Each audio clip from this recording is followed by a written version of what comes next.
This is St. Louis on the Air from St. Louis Public Radio. I'm Elaine Cha. 5 Missourians have just received a $200,000 award for their vision, commitment, and promise to improve health and well-being in the state. It's the inaugural year of the Spark Prize that comes from the Missouri Foundation for Health, and 3 of this year's recipients are from St. Louis. Our next guest is one of those 3 St. Louis-based Spark Prize winners. Her name is Ciearra C.J. Walker, and she's the founder and CEO of the Community Health Worker Coalition. C.J., welcome to St. Louis on the Air, and congratulations. Thank you. Thank you for having me. So one of the things that is part of your understanding of health is that you want it to be more than just hospital visits or clinic outcomes. Broadly, CJ, what does that mean? Very broadly, we're aware through research and just our experience in human life that our health is heavily impacted by other things. Most of those other things in today's society are categorized as social issues or social drivers. We know that 80% of a person's health or their outcomes are actually focused on those issues. So when we think about someone being able to make it to a hospital or be adherent to their pharmacy needs, they have to have the things that they need socially, like safety or housing or income. So we believe that in order for someone to truly be able to focus on the most immediate health needs, we have to dig into some of those social concerns to ensure that they have that option. Mm-hmm. Now, the organization that you founded and are leading is the Community Health Worker Coalition.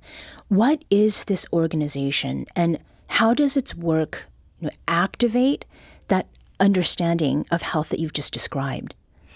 It's one of my favorite questions. So I'm really grateful for the fact that this organization was started by 9 community health workers who trusted me to really steward the vision that they saw.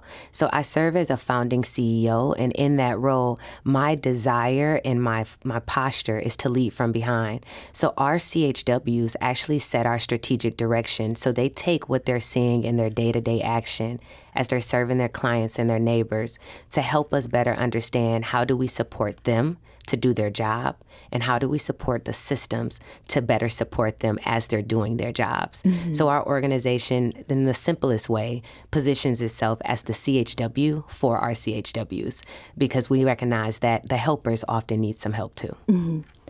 How well known is this term, CHW? I mean, it feels like there's been some greater awareness and use of that term. Yeah. I mean, where is it now, and how well aware are people of it? I really appreciate that question, because truthfully, the answer varies. It depends on who you're speaking with and what part of the country you're in. I'll say our history spans back to the 1800s when we were starting in some of our international countries, or those that might need the most immediate support.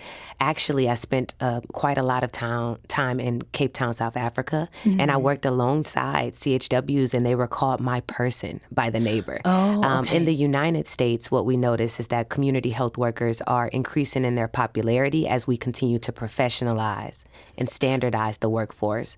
So in our state, within our region, we have over 370 in St. Louis. We have a little over 700 in the state of Missouri, and there's a CHW in every single state in the United States currently. Mm-hmm. So we're still working on policy so that we can standardize a few things like certification and pay, but they're present. Sometimes we just got to dig a little deeper right now. How did this come on your radar?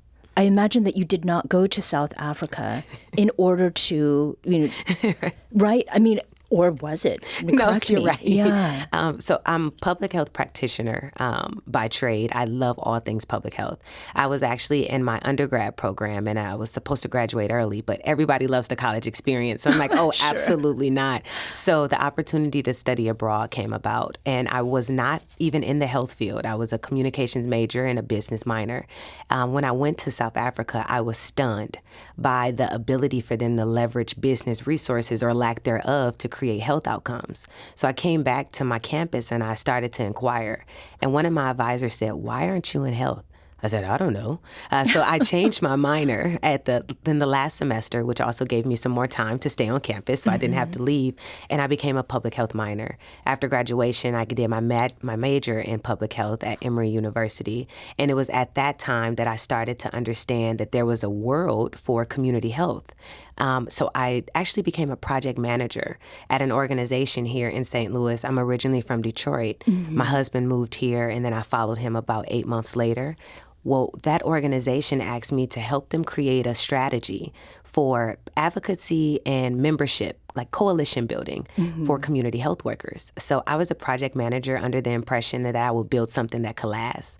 Well, what I didn't know is that we were building a business. And our workforce asked me, would you mind stepping into the position of CEO? So we have built this from the ground up since 2018 and then formalized ourselves during the pandemic when we were labeled an essential workforce.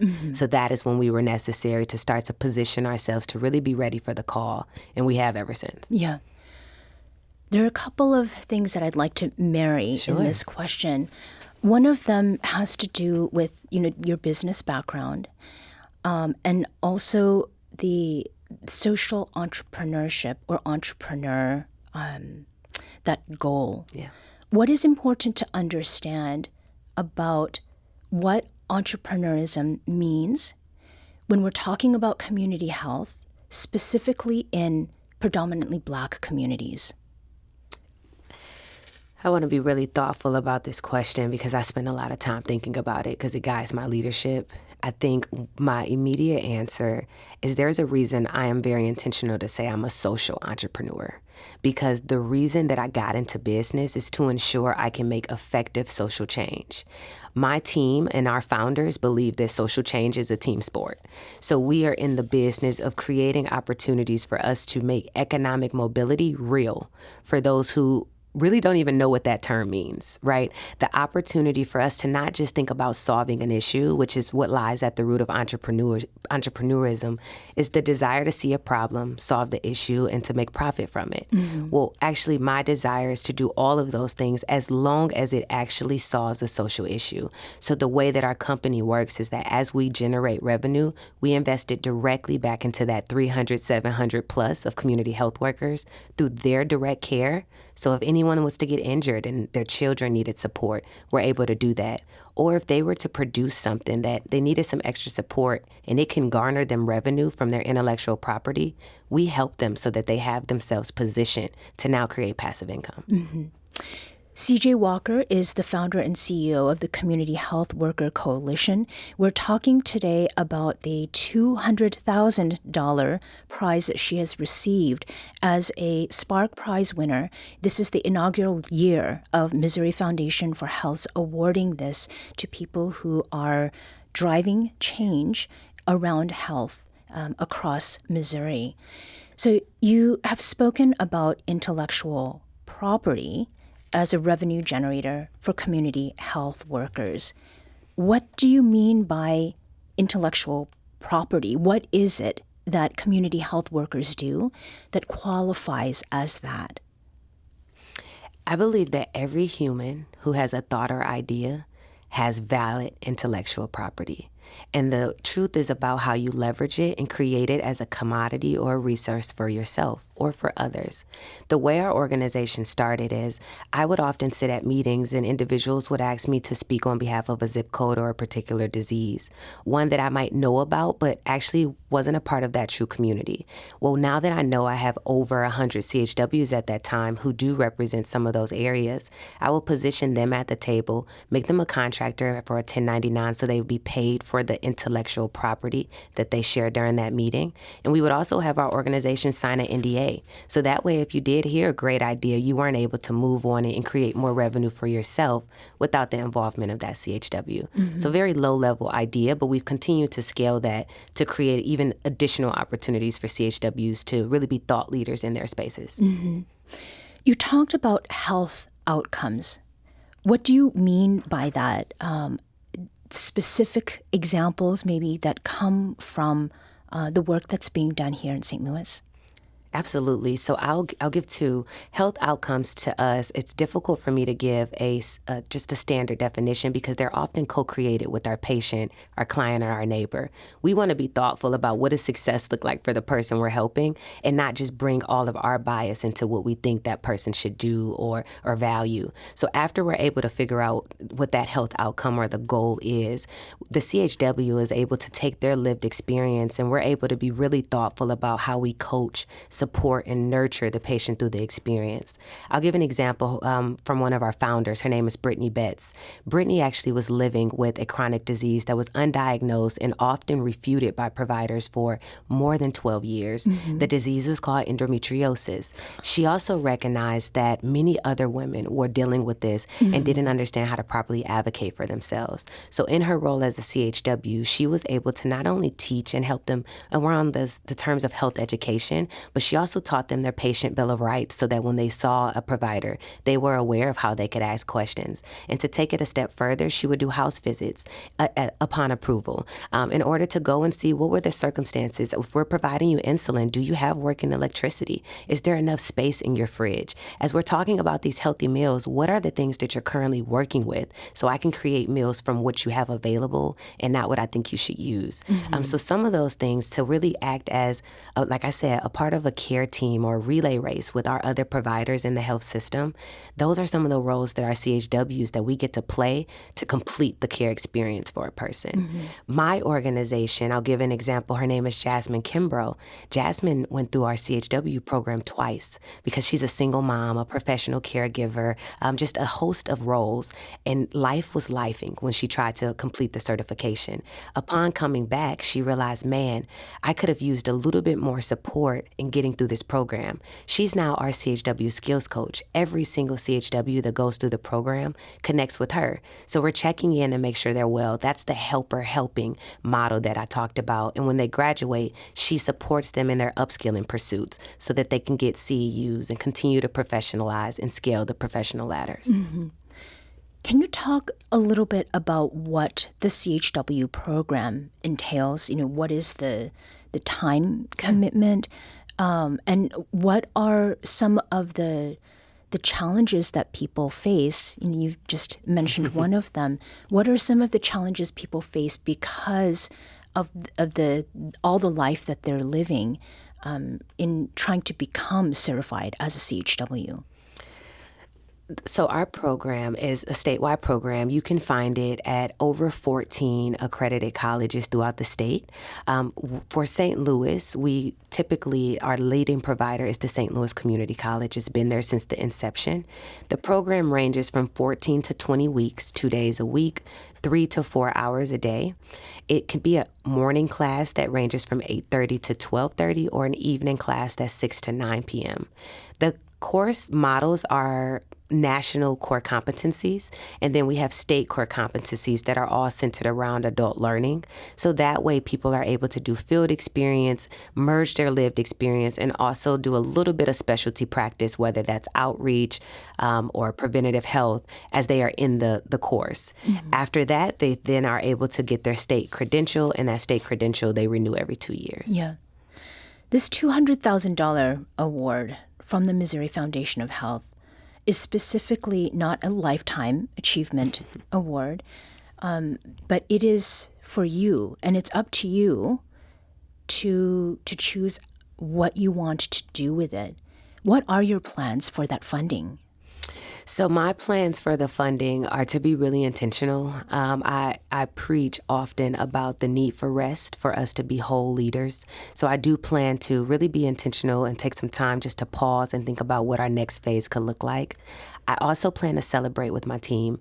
This award is possible because I have 300 community health workers who have trusted me, 9 founders who decided that this organization was necessary, and a team of just 6 who are willing to show up every day in order to get this done. So there will be a large celebration for our CHWs just so that we have the chance to love on each other and get the fuel that we need. Yesterday, I was told that sometimes a spark needs a little bit of oxygen to ignite. And that's exactly the posture that I'm thinking about right now. Each of the 5 of us have talked individually about what we plan to do, and the responses vary. So excited to see the transformation that comes from all of us. Yeah. Joy is also very explicitly part of what you are trying to bring. Yeah. Can you give an example of how, CHWs are putting that into their practice of community health? Absolutely. I keep referencing my team because they're my greatest role models. Ryan Smith and Thalia Ruiz Baker, both of them represent two distinct communities. One of them is a St. Louis native, another is from Puerto Rico. And what we've learned is that when you can be a realistic, a tangible role model for someone who sees themselves in you, you change lives without even ever having to talk to that person.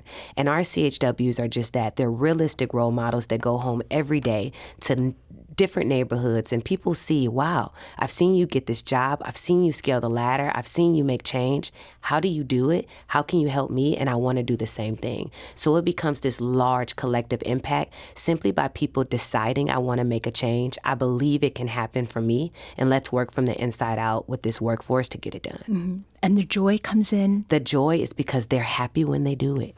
I mean, pure bliss. Like, right. I've been smiling this whole time. I wish people could see me, but it doesn't even feel like working because it's our life's calling. Mm-hmm. CHW is who we are, not what we are. Mm-hmm. I'd like some of that joy, too. Thank you very much. Ciearra C.J. Walker is the founder and CEO of the Community Health Worker Coalition. She's one of 5 recipients of the inaugural Spark Prize from the Missouri Foundation for Health. CJ, congratulations again, and thank you for talking with us. My pleasure.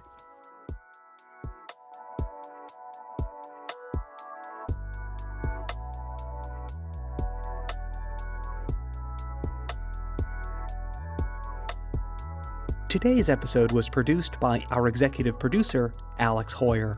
Audio engineering and podcast design by Aaron Dorr. St. Louis on the Air is a production of St. Louis Public Radio. Understanding starts here.